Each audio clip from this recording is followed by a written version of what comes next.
Hello everyone, today we'll be going on a virtual tour of Thessalonika, Macedonia. Now this is a famous city that Paul visited during his missionary journey. It was founded in 316 BCE and it was an ancient city of Macedon after it was conquered by the Roman Empire, and it soon became the capital of the Roman province of Macedon. This is because it thrived due to the major trade routes to the east. St. Paul visited in 1st century CE, and we will be focusing on the locations that he visited. Now, it is now called Thessaloniki, and it is in Greece instead of Macedonia, but this is the places that he visited geographically. So, as you can see, here's the whole city, and we will start our first place, which is kind of far away, the Via Egnatia. Now, this is the crossroad that Paul entered Thessalonica on in Acts chapter 17, verse 1, and it connected the Roman provinces to the east. Now, that's why it's so far away. It was a very, very long road and extended all the way to Thessalonica.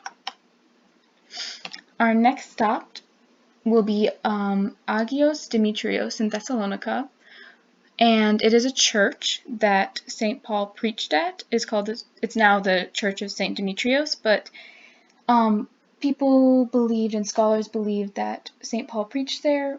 Maybe, possibly, he stayed in there's a crypt underneath where he preached at, and you can find it talking about that in Acts chapter 17, verse 2.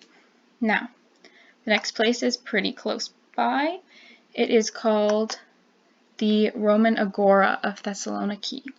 Now, it was like a Roman forum where lots of city officials were, and in Acts chapter 17, verse 6, Paul's friend, who he was staying with, Jason, was brought here by a bunch of rioting Jews who were very jealous that Paul was able to gain so many converts so quickly. So they rioted and took Paul's friend to the Roman Agora before the city officials for crimes against the emperor and the Romans. So the next place is the Vladodon Monastery. Now this is probably the most likely place that Paul preached the most, and according to Acts he preached for 3 consecutive Sabbath days, so he only stayed in the city for 3 weeks. And so he preached there with his friend Silas, and yet again the Jews became jealous and rioted. So it's obviously a very difficult situation, and Paul couldn't stay there. So with his friends, Paul left, and what they did was they had to climb the walls of Thessaloniki, which is, obviously they're not still there, really. They're not as huge, they're more just remains, but those walls were in place in many Greco-Roman cities because they were protective, but they had to climb the huge wall to escape the city and continue on their missionary journey. So that is the virtual tour. There's one more in the slide presentation about the Temple of Aphrodite. However, that was destroyed, so the picture you see are the remains that are found, and they're reconstructed in a museum.